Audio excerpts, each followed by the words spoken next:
Hello everyone and welcome back to another AFK journey video. In this video we're going to be talking about the new battle drills map because the battle drills is going to be going live in just 2.5 days from right now. So okay, I'm going to give you the overall strategy. Like if for example you don't want to go too much into detail, the most important thing in all battle drills map is you want to connect your bases to your allies as quickly as possible, because then you will be able to all attack as a group at whatever targets you want.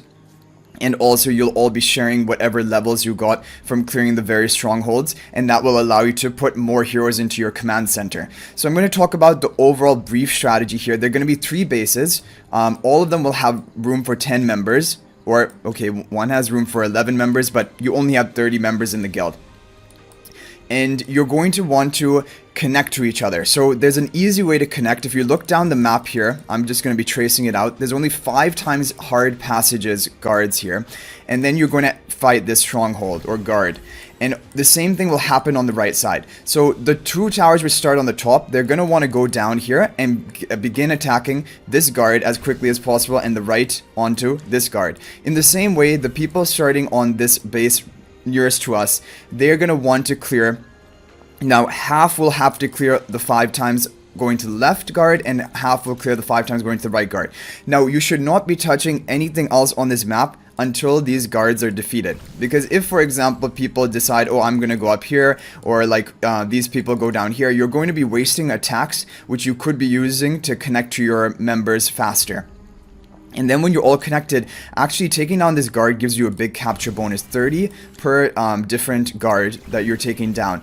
And so in total, when you're all connected, defeated the 2 guards, you're going to have 60 bonus points. And I believe that you need 50 bonus points in order to add 5 more heroes to your command center. That is what I heard somewhere. But so if you just take down these guards, you're going to have that. But even if you need a little bit more than that, you're going to be all united as a team, and then you can begin attacking as you please to an extent. So that's an overall overview. The other thing just to mention for this battle drills map in specific, you're going to have these skills, and each one of these bases starts with the same skill. When you're all connected to each other, I think they're all going to share. And you're going to increase allies' non-normal attack damage by 150%. I don't know whether if, for example, you're connected to all 3 bases, this is going to mean that you're going to get 450% boost in non-normal attack damage. But either way, heroes which are going to be shining for this battle drills map are the skill-based and ultimate-based damages. Like Talion is going to be number 1, in my opinion. Carolina is going to be Carolina Arden, like type nuke team for strongholds and the guards with multiple enemies is going to be the best option. We'll talk exactly like what teams I recommend towards the end of this video, but this is just kind of giving you a brief onto it. And then I think honestly even Odie is not going to be a bad option, because Odie's poison damage per second I don't think will be counting as normal attack damage, and so that should still be boosted, but his normal attacks are not going to be getting as like the boost that you're going to be getting on your skills. But like the damage guys like Marilee, Corrin, who really rely on their normal attacks converting into true damage, I think maybe you want to pass on them for the teams that you build up for this battle drills. I'm not entirely sure, people will have to test it, but yeah, that is just some opinion I have right now. Okay, now the next target for you is going to be getting buffs, because they're going to be 3 guards. 1 guard is here, and there's another one here, and then finally a guard up here. These are the only other guards which are going to give you buffs on the map, and so those are going to be your number 1 target. So for example, the route will probably be once you're all connected as a 3, then you can go and attack these 10 passages, break into this guard, and then finally begin attacking this guard detail. And you can do it from the other side, but really you should be doing it only from one side, otherwise you're going to be wasting attacks, because if you're united anyway, you just need to go down one side. So just go down one side and begin attacking this guard. Now the other people are going to be trying to take down these guards to gain these buffs, and so they're gonna have to divide themselves into 2, or you can even go down from here. I think actually it's probably quicker, or it's about the same, whether you go up through here or you go down through here to get to this guard, and it's going to be symmetrical on the other side, but just go from one path. Basically, that's the thing. Don't, like I mentioned up here, if one person's attacking this way and you're already united and another person is attacking this way, it's just a waste, because you just need one path to unlock that, and the same way one person should then be working on this, and then one path for unlocking this guard, and then you're going to defeat them. These guards are going to again have multiple enemies, so the iron nuke teams are going to be dominant for a lot of this maps, and already Carolina in the iron nuke team was such a great damage dealer, and now with all of these buffs increasing non-normal attack damage, she's going to hit like a truck. So she's going to destroy these guards. So that is really, everyone will want to have one team locked in. I'm going to explain now. So Iron, Arden, Damien, Carolina, Parissa. This is the optimal stronghold and multiple, like when there are 5 enemies that you're attacking, team to be running, and I think this is what is going to dominate over here, especially with these other buffs you get. But most importantly, I'm going to mention again, first connect to your guild members, all bases, before you do any entering into the middle of this map here. You just go around the sides to get to your bases, and then you begin attacking together. Okay, and then like I mentioned, make one path to each of the 3 guards here with the question marks, because those are going to be the buffs.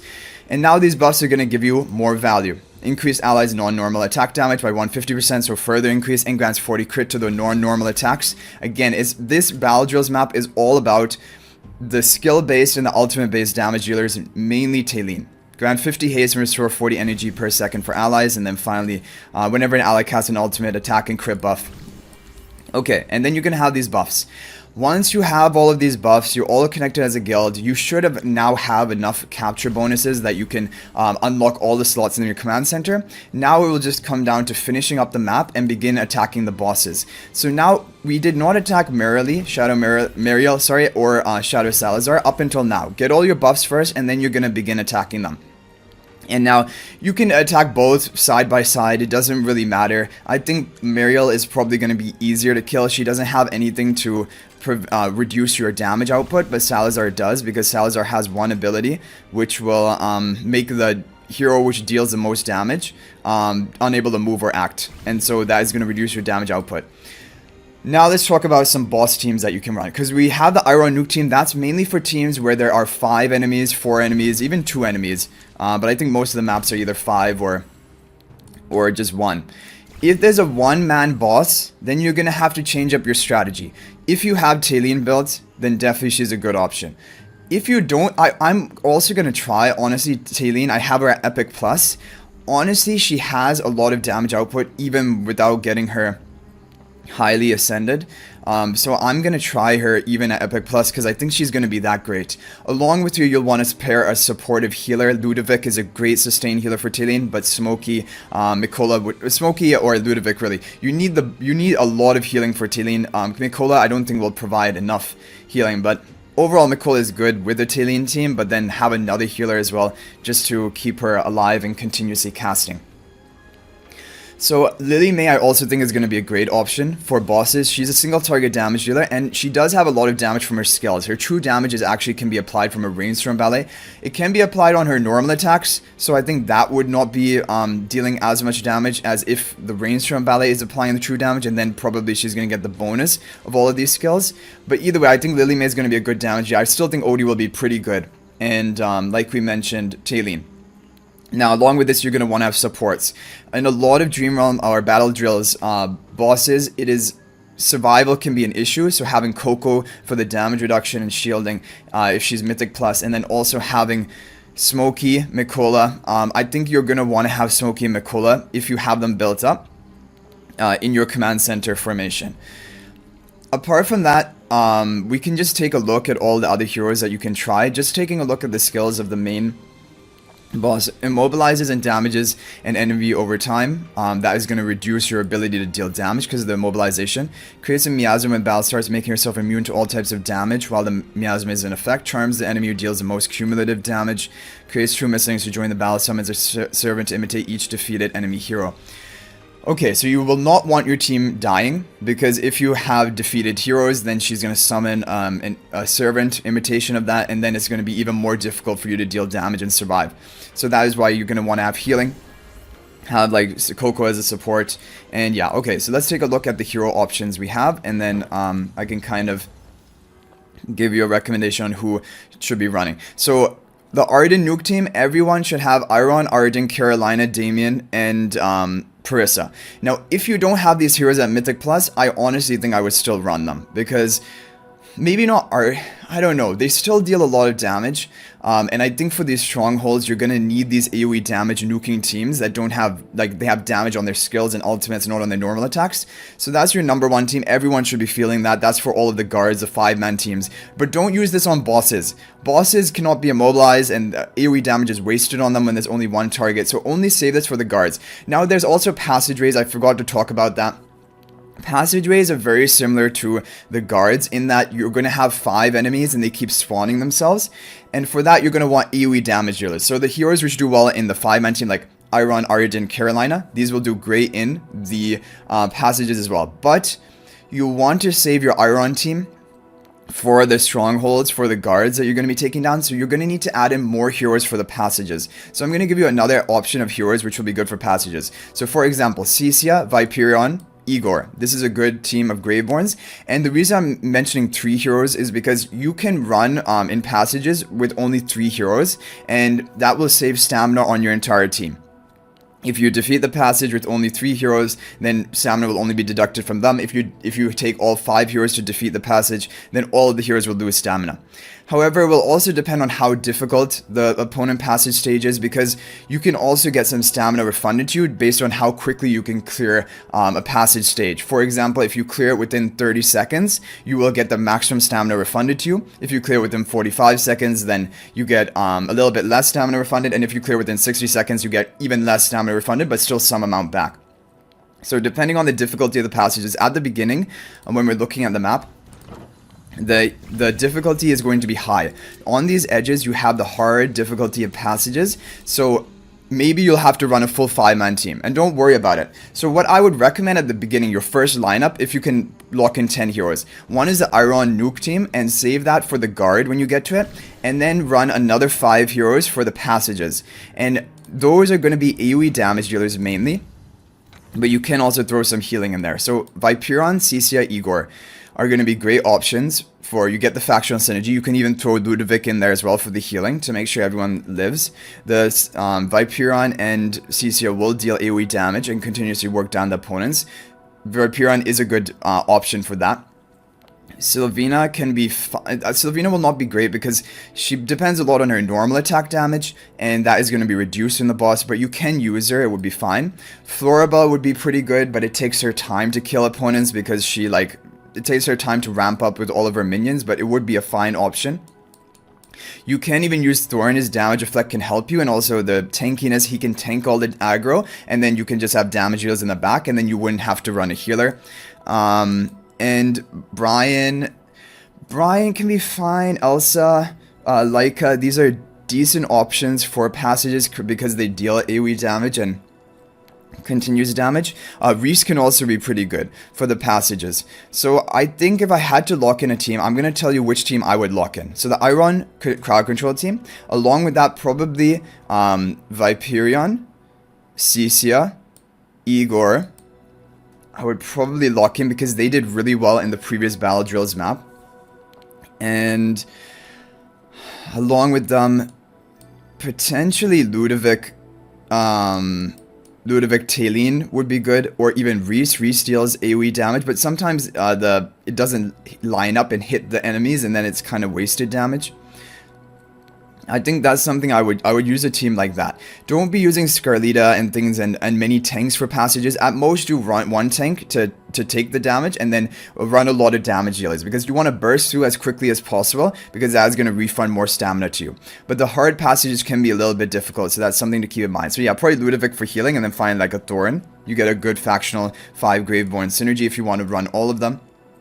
And you should have the damage output to work them down with the Viperion. Viperion especially deals a lot of damage if you can keep healing him, so I think Ludovic does really well with Viperion. But if you don't have Ludovic, you can use Smokey here. You can use, Damien's already in the Iron team, so not that, but you could use Mikola, Haywin potentially. So yeah, that's my recommendation for that, and probably just use a 5-man team for the passages because they're going to be hard passages to begin with, and each one of you can use do 1 clear or 2 clears even of that because it'll cost 12 stamina each, I believe, and if you get more refunded, that's even better. But yeah, you can do probably 2 clears of that with a 5-man team like the Graveborn team, and then use your Wild Iron Nuke team onto the guards, and make sure to, as quickly as possible, connect to the bases. On day 1, if all people are playing actively and you're following the strategy, you should be able to connect to everyone and get the 60 capture bonus, which is going to allow you to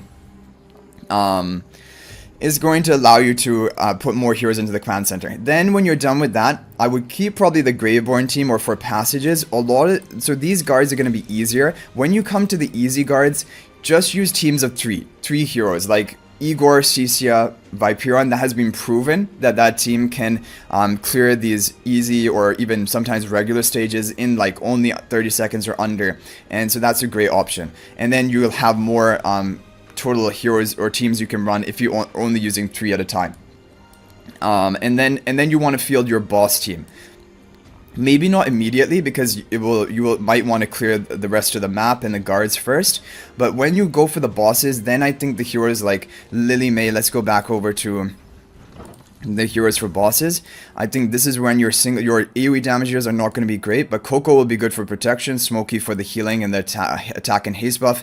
Odie I still think will be a good option. Don't do probably Scarlita. She's not great in bosses because she doesn't have the seasonal skill anymore.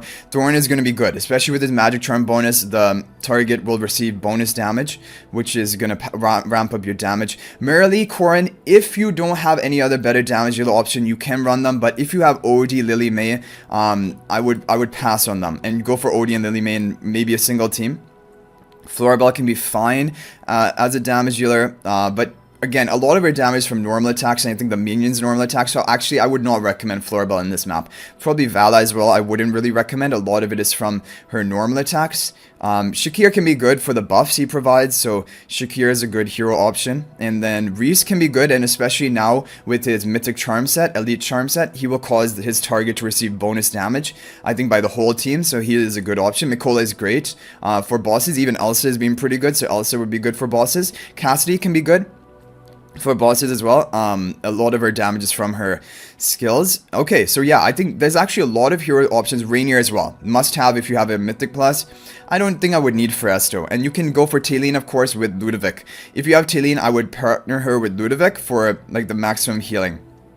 So there are a lot of heroes here available for bosses. You will be able to probably build 2 different boss teams with all these heroes I mentioned, but don't feel that until later. Like, I think in the early part of the Battle Drills map, you're just going to want to clear out all the passages and the guards, as many as possible, and then when you have cleared most of that, you can move on to the bosses, Shadow, Mariel, and Salazar, and then the main boss himself. And then at that point, you can sub out all of your other teams, like your passages and even Iron team, and you can begin putting in your boss teams. But from day 1, if you can unlock more points in the command center, then either you can put in 5 more AoE damage heroes for more passages, but I would just probably recommend putting 5 boss heroes from that day 1. Probably Lily May, Odie, Smokey, Thor, and Rainier, or something like that. These are going to be probably the top tier damage dealer options, or Taylene if you have her built. So anyway guys, that is going to be it for this video. I hope it was helpful, and good luck on Battle Drills in only 2.5 days from now. And yeah, that is going to be it for this. So I hope you enjoyed it. I'll see you guys in the next video, and until then, everyone, peace out for now, and thank you for watching.